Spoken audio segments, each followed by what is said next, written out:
Hello all, இன்றைக்கி ஸ்பெஷலான நாட்டுக்கோழி குழம்பு எப்படி பண்ணுறதுன்னு பார்க்கலாம். இது எங்கள் அம்மாவோட ஸ்பெஷல் ரெசிபி. எங்களுக்கெலாம் ரொம்ப ரொம்ப பிடிச்சமான ரெசிபி. என்னென்ன இன்க்ரீடியன்ட்ஸ் தேவைப்படுறதுன்னு பார்த்துடலாம். பச்சை மிளகாய் 5, கருவேப்பிலை கொஞ்சம், காஞ்ச மிளகாய் 8 நம்பர், பட்டை லவங்கம், சிக்கன் 1/2 கிலோ, கொஞ்சம் கொத்தமல்லி தழை, பூண்டு 10லேருந்து 15 நம்பர், இஞ்சி 2 இன்ச்சு, கொத்தமல்லி 2 டேபிள் ஸ்பூன், முந்திரி 6லேருந்து 8, சின்ன வெங்காயம் 1/2 கப், தக்காளி 4 நம்பர்,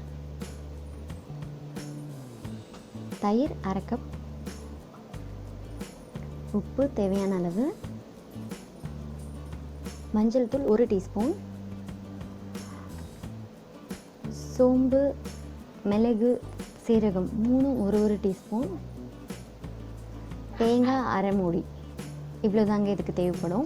இப்போ எப்படி செய்கிறதுன்னு பார்த்துடலாம். சிக்கனில் நல்லா வாஷ் பண்ணிவிட்டு அதில் ஒரு 1/2 டேபிள் ஸ்பூன் நெய் ஆட் பண்ணிக்கோங்க. கொஞ்சம் 1 பிஞ்ச் சால்ட் போட்டுக்கலாம்.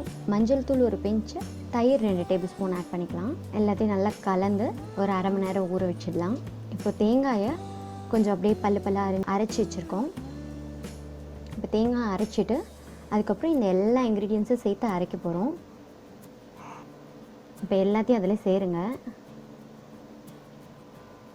பூண்டு, கொத்தமல்லி, வரமிளகா, மஞ்சள் தூள், சோம்பு எல்லாம் சேர்த்துருக்கோம். உப்பு,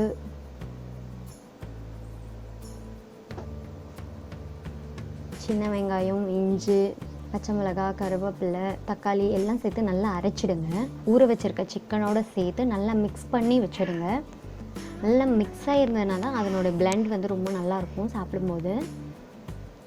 இப்போ ஒரு கடாயில் எண்ணெய் போட்டுக்கலாம். 2 டேபிள் ஸ்பூன் எண்ணெய் ஊற்றிருக்கேன். அதுக்கப்புறம் இது ஃபுல்லாக ஊறி இருக்கு 1/2 மணி நேரம். கடுகு போட்டு கருவேப்பிலை போட்டு தாளிச்சிட்டு இப்போ அதை அப்படியே எடுத்து அதில் போட்டுடலாம். சிக்கன் அப்படியே அதில் போட்டு கொஞ்ச நேரம் நல்லா வதக்கிட்டே இருக்கலாம். கொஞ்சம் நல்லா வதங்கி கொஞ்சம் எண்ணெய் பிரிகிற மாதிரி வரணும். இல்லை தண்ணி சேர்க்கக்கூடாது. நல்லா வதங்கி எண்ணெய் பிரிகிற அளவுக்கு வந்துட்டவுடனே எவ்வளோ உங்களுக்கு தண்ணி வேணுமோ, குழம்பு கொஞ்சம் தண்ணியாக வேணும்னா தண்ணி ஊற்றிக்கோங்க. இல்லை கொஞ்சம் கெட்டியாக இருக்கணும்னா கொஞ்சமாக தண்ணி ஊற்றி அந்த ஒரு 10 நிமிஷம் விட்டாலே போதும். சிக்கன் ரொம்ப நல்லா வெந்துடும். அதுக்கப்புறம் பார்த்திங்கன்னா இந்த மாதிரி நல்லா எண்ணெய் பிரிஞ்சு வந்துடும். இது மாதிரி வரணும். நல்லா எண்ணெயெல்லாம் தனித்தனியாக வந்திருக்க பாருங்கள். இது மாதிரி வந்தோடனே நம்ம ஆஃப் பண்ணிவிட்டு சர்வ் பண்ண ஆரம்பிச்சிடலாம். என்னோடய ஃபேவரட்டான குழம்பை நீங்களும் வீட்டில் ட்ரை பண்ணி பார்த்துட்டு எப்படி இருந்ததுன்னு கமெண்ட் செக்ஷனில் போஸ்ட் பண்ணுங்கள்.